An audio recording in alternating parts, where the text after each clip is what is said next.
जितना मजा आप लोगों को ये सीरीज देखने में आ रहा है उतना ही मजा मुझे इसको एक्सप्लेन करने में, इसलिए बिना देरी किए मैं लेकर आ गया हूँ लव यू सीजन 2 का फाइनल पार्ट। जैसा कि आपने लास्ट वीडियो में देखा, गेविन अपने परिवार के साथ 1988 से साल 10,000 BC में आने के लिए टाइम पोर्टल में कूदता है, लेकिन कूदने से पहले उसको एक विजन आता है जिसमें वो अपनी पत्नी ईव को अपनी बाहों में मरते हुए देखता है, लेकिन वो इसके बारे में किसी को नहीं बताता। वो सोचता है कि वो कुछ भी करके अपनी पत्नी को मरने से बचा लेगा। चलिए अब जानते हैं आगे क्या होगा।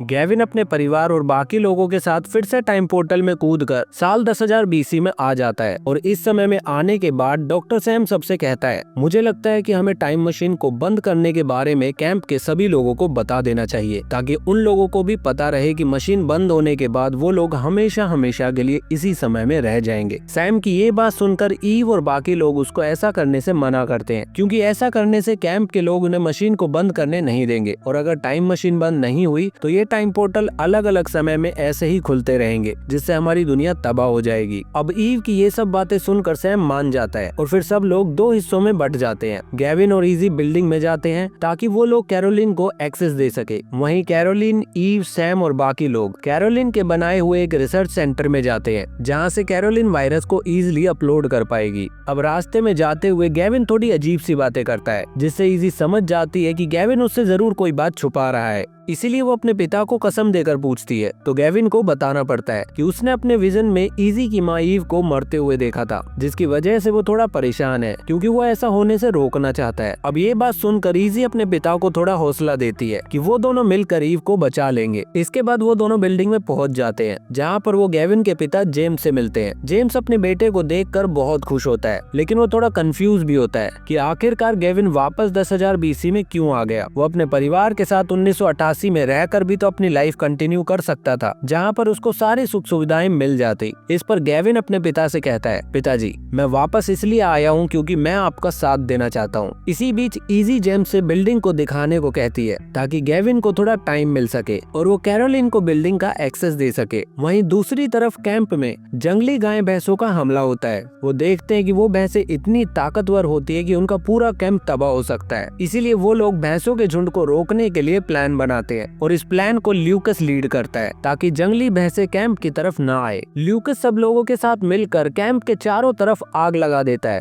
ताकि जंगली भैंसें कैंप की तरफ ना आए। और सच में ऐसा ही होता है। आग को देखकर भैंसें अपना रास्ता बदल लेती है, लेकिन अभी प्रॉब्लम ठीक नहीं होती। भैंसों का पूरा झुंड अभी भी कैंप की तरफ आ रहा होता है और इसी दौरान आसमान में वो ग्रीन लाइट फिर से चमकती है, जिसमें से इस बार बारिश होती है और बारिश होने की वजह से उनकी लगाई हुई आग बुझ जाती है। फिर वो लोग नोटिस करते हैं कि आसमान से पानी के साथ साथ मछलियां भी गिर रही है, जिसे देखकर स्कॉट सबको बताता है कि ये वही टाइम पोर्टल है जो 1988 में समंदर के पास खुला था। ये देखकर सब लोग परेशान हो जाते हैं। उधर बिल्डिंग में जेम्स के वहाँ से जाते ही गेविन कीरा से बात करता है और उससे कंट्रोल रूम दिखाने को कहता है। कंट्रोल रूम में जाकर वो चुपके से अपने बायोमेट्रिक्स की मदद से कैरोलिन को सिस्टम का एक्सेस दे देता है, जिसके तुरंत बाद कैरोलिन सिस्टम में वायरस को अपलोड करने का काम शुरू कर देती है। टाइम पोर्टल को पूरी तरह से बंद होने के लिए उस वायरस का एटलीस्ट 85% अपलोड होना बहुत जरूरी होता है। फिर जैसे ही वायरस सिस्टम में अपलोड हो रहा होता है, वैसे ही आसमान से वो ग्रीन लाइट भी बंद होना शुरू हो जाती है। वहीं कैंप में भी आसमान से बारिश होना बंद हो जाती है, क्योंकि ग्रीन लाइट भी अब बंद होने लगती है। लेकिन अब सब लोग परेशान होते हैं कि बिना आग के इन जंगली भैंसों के हमले को कैसे रोका जाए। तभी ल्यूकस को एक आइडिया आता है और वो सब लोगों को अपने आसपास पड़ी हुई गाड़ियों का हॉर्न बजाने को कहता है, क्योंकि जंगली जानवरों को तेज आवाज से प्रॉब्लम होती है।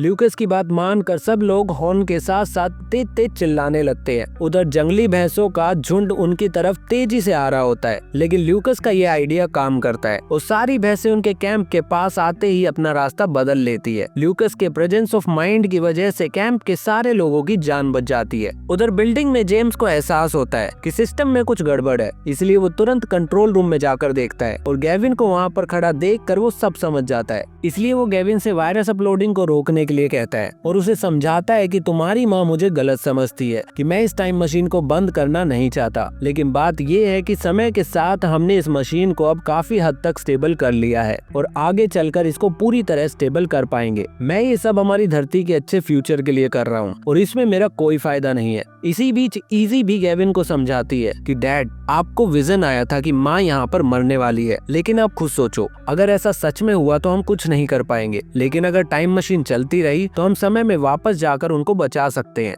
अब अपने पिता और इजी की ये सब बातें सुनकर गेविन काफी सोच में पड़ जाता है। वो अपने पिता की बात को समझता है और अपनी पत्नी ईव के बारे में भी सोचता है। ये सब सोचते हुए वो फिर से बायोमेट्रिक्स की मदद से वायरस अपलोडिंग रोक देता है। इसके बाद जेम्स गेविन को बताता है कि उन्होंने टाइम मशीन में काफी प्रोग्रेस कर ली है और उनके पास इस मशीन को पूरी तरह स्टेबल करने का एक सॉल्यूशन भी है, लेकिन उस सॉल्यूशन के बारे में सिर्फ डॉक्टर हेराल्ड जानते हैं, जो कि जेम्स के टीम के एक साइंटिस्ट थे। अब वो गेविन से कहता है कि उसको डॉक्टर हेराल्ड को ढूंढकर उनकी रिसर्च लानी होगी ताकि वो लोग मशीन को पूरी तरह स्टेबल बना सके। अब ये सब जानकर गेविन वापस अपने लोगों से मिलता है और ईव को ये सब बताता है कि उसने ही वायरस अपलोड होने से रोका है, क्योंकि उसने ईव को अपने विजन में मरते हुए देखा था। अब ये सब जानकर ईव और कैरोलिन गेविन पर बहुत गुस्सा करती है, लेकिन गेविन उनको मना लेता है और कैरोलिन भी डॉक्टर हेराल्ड को ढूंढने के लिए मान जाती है। वो बताती है कि डॉक्टर हेराल्ड उसका बहुत अच्छा दोस्त था और उसको पता है कि वो अभी कहाँ मिल सकता है। इसलिए गेविन, कैरोलिन, जोस और राइले मिलकर डॉक्टर हेराल्ड को ढूंढने निकल पड़ते हैं। वो लोग कैरोलिन की बताई हुई जगह पर पहुंचते हैं और देखते हैं कि वहाँ पर डॉक्टर हेराल्ड नहीं है, लेकिन उनकी रिसर्च के पेपर अभी भी वहाँ पड़े होते हैं।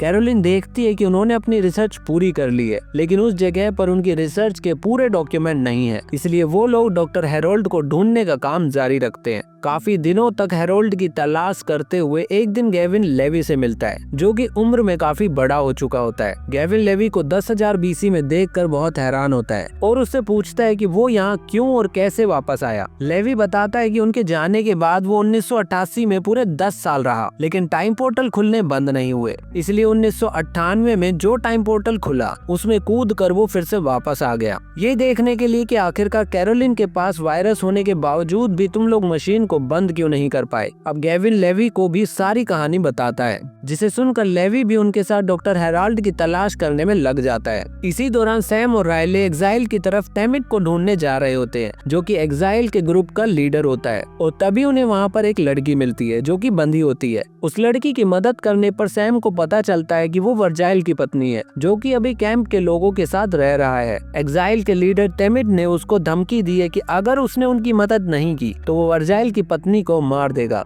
वहीं हम कैंप में देखते हैं जहाँ पर स्कॉट पहरेदारी कर रहा होता है, लेकिन तभी वर्जाइल उसके पास आकर कहता है, तुम काफी देर से पहरेदारी कर रहे हो, जाकर थोड़ा आराम कर लो, तब तक मैं पहरेदारी कर लेता हूँ। स्कॉट वर्जाइल की बात मानकर वहाँ से चला जाता है और इसी मौके का फायदा उठाकर वर्जाइल लाल रुमाल दिखाकर एग्जाइल के लोगों को इशारा कर देता है और वो लोग तुरंत कैंप पर हमला कर देते हैं, लेकिन वो लोग कैंप में कुछ ढूंढ रहे होते हैं। उधर सैम और राइले को वापस आते हुए गेविन और लेवी भी मिल जाते हैं और फिर सब लोग मिलकर कैंप की तरफ भागते हैं। उधर कैंप में ल्यूकस को वर्जाइल से पता चल जाता है कि एग्जाइल के लोग एक डायरी ढूंढ रहे हैं। तभी वेरोनिका उनको बताती है कि उस डायरी के बारे में वो जानती है, क्योंकि वो डायरी उसके नकली पिता एरोन की थी। और वेरोनिका उन्हें ये भी बताती है कि उसने उस डायरी को एरोन के साथ ही मिट्टी में दफना दिया है। टेमिट तुरंत उन लोगों को उस डायरी को लाने के लिए कहता है। वेरोनिका सबको लेकर उस जगह पहुंचती है और डायरी को जमीन से निकाल देती है, लेकिन तभी सैम, गेविन और बाकी लोग एग्जाइल के लोगों पर हमला करके उन्हें वहाँ से भगा देते हैं और सब लोग फिर कैंप में पहुँचते हैं, जहाँ पर वो एग्जाइल के सभी लोगों पर हमला करके स्कॉट की जान भी बचा लेते हैं। लेकिन टेमिट वहाँ से भाग जाता है और आगे चलकर स्कॉट के हाथों मारा जाता है। फिर ल्यूकस उस डायरी को गेविन को देता है और गेविन अपने पास रखे हुए उस कागज के टुकड़े को मिलाकर देखता है तो उसे समझ आता है कि ये डायरी डॉक्टर हेराल्ड की ही है। इसके बाद हम लेवी को देखते हैं, जो जाकर ईव से मिलता है और वो उसको बताता है कि वो यहाँ पर सब कुछ ठीक करने आया है। दरअसल वो यहाँ पे जेम्स को मारने आया होता है और वो ये सब बातें ईव के अलावा किसी को नहीं बताता। उधर बिल्डिंग में जेम्स के टीम मेंबर कीरा टाई से मिलती है और उसको जेम्स के प्लान के बारे में बताती है कि जेम्स मशीन को स्टेबल होने के बाद गेविन को 1988 में जाने से ही रोक देगा ताकि वो ईव से कभी न मिले और जेम्स अपनी पत्नी कैरोलिन और गेविन के साथ हमेशा साथ रह सके। अब इन सब बातों को सुनकर टाई तुरंत गेविन और ईव से मिलता है और उनको ये सब बातें बता देता है कि उनको जेम्स पे भरोसा नहीं करना चाहिए, क्योंकि वो मशीन को स्टेबल होते ही फ्यूचर और पास्ट को अपने मन के मुताबिक बदलेगा।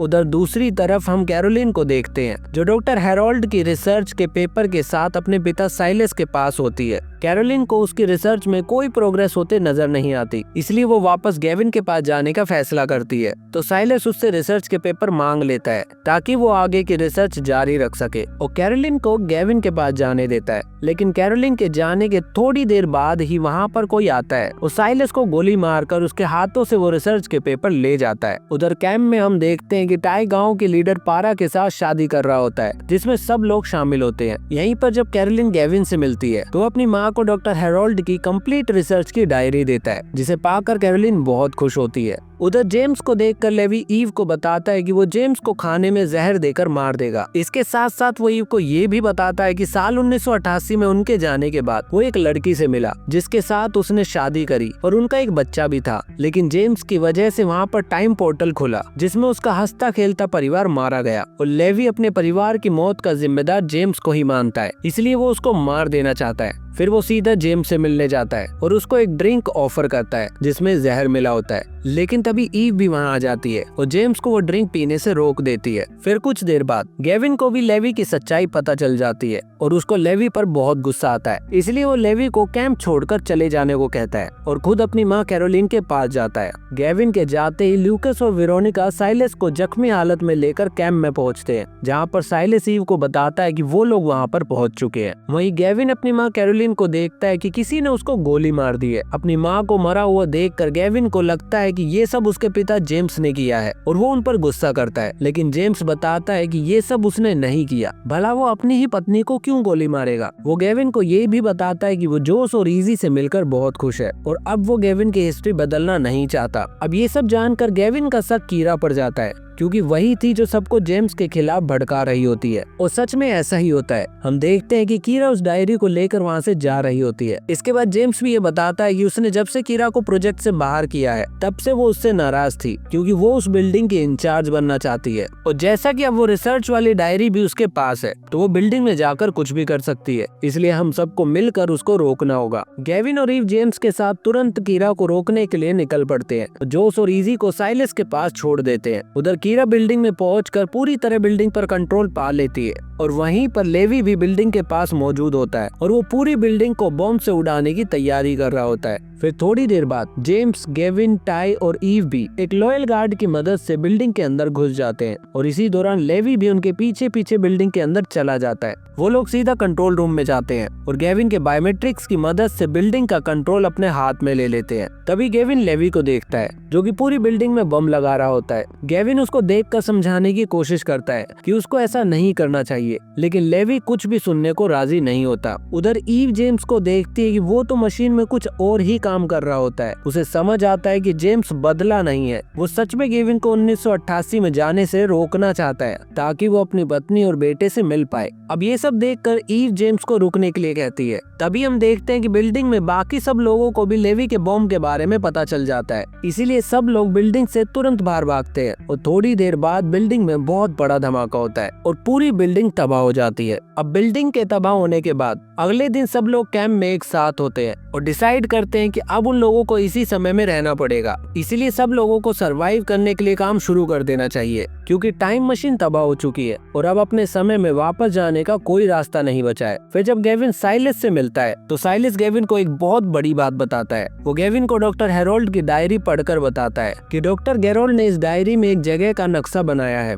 जहाँ पर उसने जेम्स के ही जैसी एक और टाइम मशीन बनाई हुई है, जिसे उसने सबकी नजरों से छुपा कर रखा है। और उससे भी बड़ी बात ये है कि वो मशीन पूरी तरह स्टेबल है और वर्किंग कंडीशन में है। अब ये खबर सुनते ही गेविन कैंप के सभी लोगों को ये खुशखबरी बताता है कि उनके पास अभी भी अपने समय में वापस जाने का चांस है। इसके बाद वो लोग एक ग्रुप बनाकर टाइम मशीन की तरफ निकल पड़ते हैं, लेकिन तभी उन्हें रास्ते में कीरा मिलती है जिसको इस बात के बारे में पता चल जाता है। मगर इस बार कैंप के लोग कीरा को कुछ भी करने से पहले मार गिराते हैं। इसके बाद वो लोग आगे बढ़ते हैं और उनके सामने डायरी में बताई हुई लोकेशन आ जाती है, लेकिन ये वही लोकेशन होती है जहाँ पर गेविन ने अपने विजन में ईव को मरते हुए देखा था। वहाँ पर वही फूल वाले बहुत सारे पेड़ होते हैं और एक बड़ी सी छिपकली उन पर अटैक करती है, लेकिन गेविन ईव को बचाने के लिए ईव को वहाँ से हटाकर खुद उस छिपकली के सामने आ जाता है, जिससे ईव तो बच जाती है लेकिन गेविन खुद मर जाता है। अब ये सब देखकर ग्रुप के बाकी लोग तुरंत टाइम मशीन को ढूंढते हैं और जेम्स की मदद से समय में कुछ घंटे पीछे जाकर उस डायरी के नक्शे पर वार्निंग लिख देते हैं कि गेविन को उस बड़ी सी छिपकली से खुद को बचाना होगा।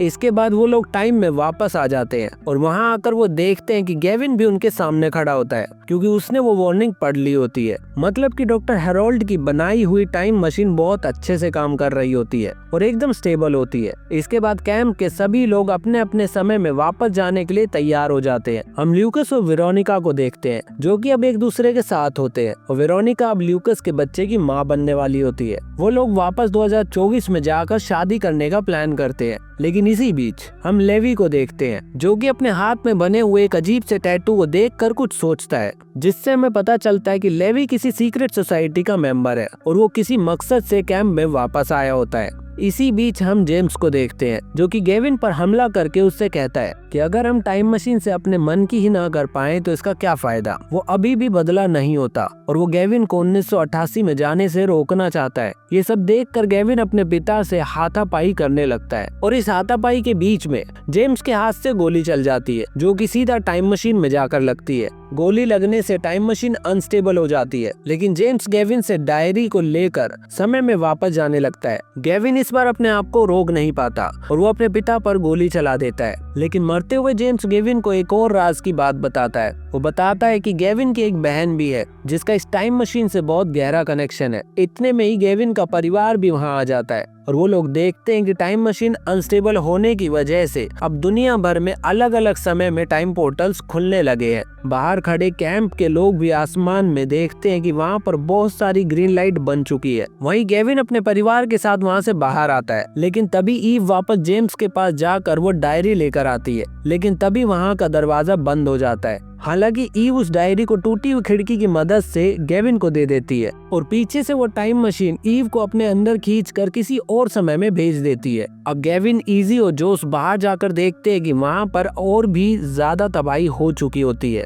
फिर वो लोग जमीन में देखते हैं और उन्हें एक बड़े से जानवर के पैरों के निशान दिखाई देते हैं। तभी उनके सामने एक बड़ा सा डायनासोर आ जाता है। मतलब बहुत सारे टाइम पोर्टल खुलने की वजह से अब और भी पीछे के समय के जानवर उनके समय में आने लगे हैं। गेविन अपने परिवार के साथ जान बचाकर भागता है और इसी के साथ लाब्रू सीरीज का सीजन 2 भी यहीं पर बहुत सारे सवालों के साथ खत्म हो जाता है। लेवी किस मकसद से वापस आया है, उसके हाथ में वो निशान का क्या मतलब है, ईव अब किस समय में चली गई, गेविन अपने परिवार के साथ डायनासोर से कैसे बचेगा और इतने सारे टाइम पोर्टल्स को वो लोग कैसे बंद कर पाएंगे। ये सब जानने के लिए अब हमें इंतजार करना पड़ेगा लाब्रू सीरीज के सीजन 3 का। चलो अब मैं आगे की कहानी पर काम शुरू करता हूँ और जल्दी से इन सब सवालों के जवाब लेकर आपसे मिलता हूँ। तब तक के लिए टेक केयर।